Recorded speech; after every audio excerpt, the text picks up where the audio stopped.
जय हिंद। आज का टॉपिक हम देखेंगे कि एचएमपीवी वायरस भारत आया है। भारत हाई अलर्ट पे है, क्यों है? और बेंगलुरु में फर्स्ट केस, सेकंड केस और थर्ड केस, तीन प्रकार की केस मिली है। क्या ये अगेन लॉकडाउन लगने वाला है? इससे संबंधित हम सभी देखेंगे। और इस टॉपिक में गूगल पर सबसे पूछे जाने वाले सबसे ज़्यादा प्रश्न एचएमपीवी के संबंध में टोटल 6 सवाल पूछे जा रहे हैं। आज अभी आप सर्च कीजिएगा, ये टॉप सर्च में जाइएगा तो ये दिखाई देगा कि 6 प्रकार के सवाल पूछे जा रहे हैं गूगल पे। क्या पहला है, क्या एचएमपीवी एयरबोर्न डिजीज है? दूसरा है, क्या एचएमपीवी गंभीर और संक्रामक है? क्या एचएमपीवी सामान्य सर्दी है? क्या एचएमपीवी का इलाज है? एचएमपीवी कहाँ से आया है? क्या आपको दोबारा एचएमपीवी हो सकता है या नहीं हो सकता है? आज की वीडियो में 6 क्वेश्चन के बारे में हम यहाँ पे डिस्कस करेंगे और पूरा भारत में भी ये फैला हुआ है, उसके बारे में हम यहाँ पे देखेंगे, चर्चा करेंगे। सबसे पहले पॉइंट देखते हैं यहाँ पे कि एचएमपीवी वायरस भारत में पहले ही फैल चुका है। एचएमपीवी वायरस आईसीएमआर ने दी चेतावनी और देश में मिले कुल 3 केस। देश में कितने केस मिले? 3 केस मिले और आईसीएमआर ने ये चेतावनी दे दी है कि भारत में पहले ही ये फैल चुका है। ठीक है, ध्यान रखेंगे। अगला है कि एचएमपीवी भारत पहुंचा एचएमपीवी वायरस। स्वास्थ्य मंत्रालय ने कहा कर्नाटक में 2 बच्चे संक्रमित मिले, इसलिए कर्नाटक सरकार हाई अलर्ट पे है। बेंगलुरु एकदम हाई अलर्ट पे है। चीन में फैल रहे एचएमपीवी वायरस का बेंगलुरु में मिला पहला केस। बेंगलुरु में पहला केस मिला, ध्यान रखिए, जो कि 8 महीने का बच्चे का संक्रमित होने का ये संकेत है। और ज़्यादातर ये छोटे बच्चे को अटैक कर रहा है। जो कोरोना आया था वो बुजुर्ग लोगों पे ये अटैक कर रहा था, लेकिन ये एचएमपीवी है, ये ज़्यादा छोटे बच्चे पर अटैक कर रहा है, जो कि 8 महीना का ये बच्चा है।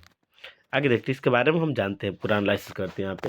चीन में फैल रहे ह्यूमन मेटानोवायरस यानी कि एचएमपीवी का फुल फॉर्म है, संक्रमण के भारत में दस्तक हो गई है। केंद्रीय स्वास्थ्य मंत्रालय ने कहा कि भारतीय आयुर्विज्ञान संस्थान के आईसीएमआर ने कर्नाटक में 2 बच्चों में एचएमपीवी संक्रमक पाया है।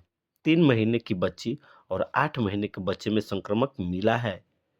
इससे का नाम है कि ज़्यादा तो छोटे बच्चे पर ये ज़्यादा अटैक कर रहा है और कर्नाटक में मिल चुका है। ठीक है, आगे इसके बारे में बताया गया है कि इस बीच में भारतीय चिकित्सक अनुसंधान यानी कि आईसीएमआर ने बड़ा बयान जारी करते हुए चेतावनी दी कि ह्यूमन मेटान्यूवायरस यानी कि एचएमपीवी वायरस पहले से ही भारत में सहित कई देशों में फैल चुका है। हालांकि स्वास्थ्य मंत्रालय ने कहा कि भारत इस वायरस से निपटने के लिए पूरी तरह तैयार है। कैसे तैयार है? अभी तो कोई वैक्सीन भी नहीं बनी है, कोई इसका इलाज भी नहीं है, फिर कैसे तैयार है? इसके बारे में हम इसमें डिस्कस करेंगे। आगे देखते हैं, चीन में फैल रहे ह्यूमन मेटानु वायरस यानी कि एचएमपीवी संक्रमण के बाद दस्तक हो गई। केंद्रीय स्वास्थ्य मंत्रालय ने कहा कि अनुसार आईसीएमआर ने कर्नाटक में 2 बच्चे संक्रमण पाया गया है। 3 महीने के बच्चे और 8 महीने के बच्चे संक्रमण मिला है। वहीं केस मिलने के बाद कर्नाटक के स्वास्थ्य मंत्री ने आपातकाल की बैठक बुलाई है। ठीक है, ये भी कहा गया है यहाँ पे।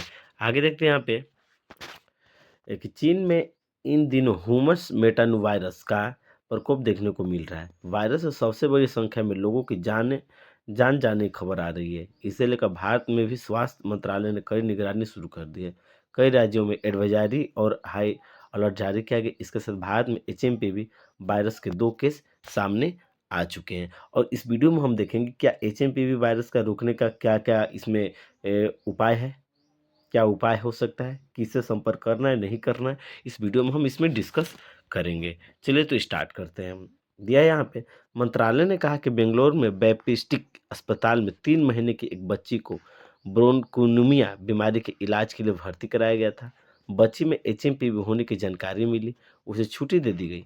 इस अस्पताल में 8 महीने के बच्चे में भी संक्रमित पाया गया। उसे 3 जनवरी 2025 को नमूना लिया गया था। बच्चे की हालत भी ठीक है। इन दोनों संक्रमण बच्चों और उनके परिजन से कोई भी अंतर्राष्ट्रीय यात्रा का इतिहास नहीं है, फिर भी आ गया है। देखिए, आगे देखते हैं यहाँ पे स्वास्थ्य मंत्रालय ने कहा कि एचएमपीवी पहले से भारत में सही दुनिया भर में प्रचलन है।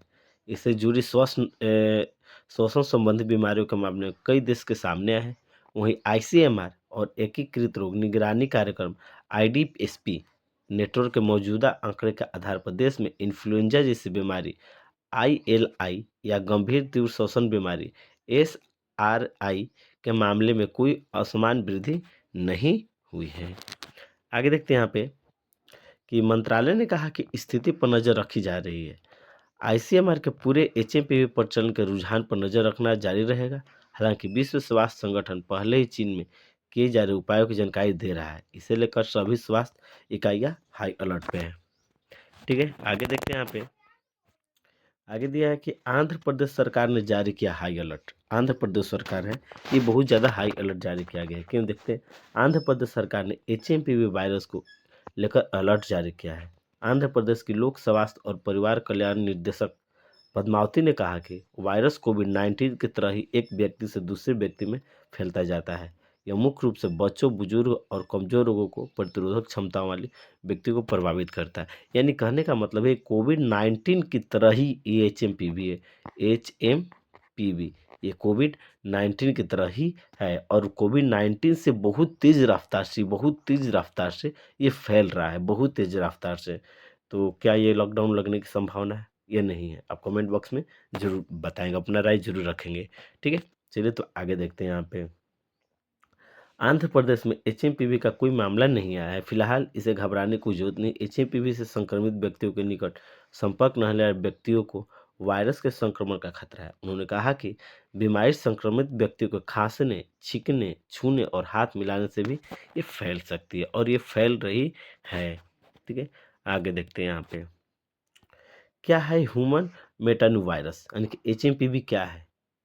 ठीक है, तो ह्यूमन मेटानोवायरस, जिसे एचएमपीवी के छोटे नाम से भी जाना जाता है, इंसानों के श्वसन प्रक्रिया पर प्रभाव डालने वाला वायरस है। इसकी पहली बार पहचान 2001 में हुई थी। तब नीदरलैंड के वैज्ञानिकों ने इसे पता लगाया था। यह पैरामाइक्सोविरिड परिवार का एक वायरस है। ठीक है, ये पहली बार 2001 में ही हो गई थी। नीदरलैंड के वैज्ञानिकों ने पता लगाया था। आगे दिया है, श्वसन संबंधी अन्य वायरस की तरह भी ये संक्रमित लोगों को खांसने, छींकने के दौरान उनके करीब रहने से फैलता है। कुछ स्टडी में दावा किया गया है कि यह वायरस पिछले 6 दशक से दुनिया में मौजूद है। तो ये अभी चीन से ही क्यों उत्पन्न हुआ है? ये एक क्वेश्चन हुआ। ठीक है, देखते हैं आगे। एचएमपीवी का किस पर और कितना असर होगा? एचएमपीवी किस किस पर असर होगा और कितना असर होगा, इस वीडियो में हम जानेंगे। यह मुख्य तौर पर बच्चों पर असर डालता है। हालांकि कमजोर प्रतिरोधक क्षमता वाले लोग, बुजुर्ग पर भी इसका प्रभाव दर्ज किया गया है। ठीक है, आगे इसमें दिया गया है कि इस वायरस की वजह से लोगों के सर्दी, खांसी, बुखार, कफ की शिकायत हो सकती है। ज़्यादा गंभीर मामले गला और श्वास नली के जाम होने से लोगों के मुंह से सीटी जैसी खरखराहट भी सुनी जा सकती है। तो ये सब ध्यान रखिएगा, आप अपना सेहत के लिए ध्यान रखेंगे सभी लोग। आगे देख दिया है यहाँ पे, कुछ और गंभीर स्थिति में इस वायरस की वजह से लोगों को ब्रोंकियोलाइटिस, यानी कि फेफड़े में ऑक्सीजन ले जाने वाली नली में सूजन और निमोनिया, फेफड़े में पानी भरना स्थिति पैदा कर सकती है। इसके चलते संक्रमित का अस्पताल में भर्ती होने की जरूरत पड़ सकती है। ये बात बताया गया है। आगे देखते हैं यहाँ पे, इसके लक्षण कोरोना वायरस संक्रमक और आम फ्लू से मिलते जुलते हैं, इसलिए इन दोनों में अंतर बता पाना मुश्किल है। तो कहने का मतलब ये है कि ये कोरोना वायरस और एचएमपी भी लगभग दोनों सेम है और कोरोना वायरस से तेजी से फैल रहा है।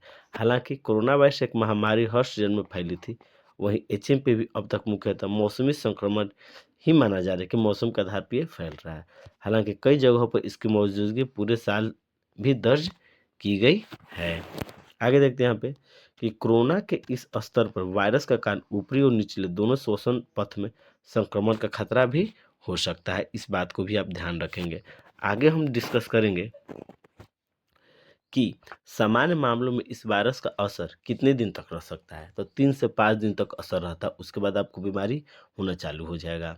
ठीक है, अब इसका क्या करें और क्या ना करें, इसमें हम मेन बात, यही मेन पॉइंट है, क्या करें और क्या नहीं करें, कैसे बच सकते कैसे नहीं बच सकते।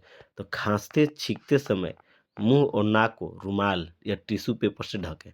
पहला पॉइंट, जो भी लोग खांस रहे हैं, छींक रहे हैं, अपना मुंह और नाक को रुमाल या टिश्यू पेपर से ढकें। ठीक है, नंबर 2 पॉइंट है, हाथों को अक्सर साबुन और पानी या अल्कोहल आधारित से सैनिटाइजर से धोएं। यानी कि सेम जो है, ये same to same coronavirus का ये लक्षण है।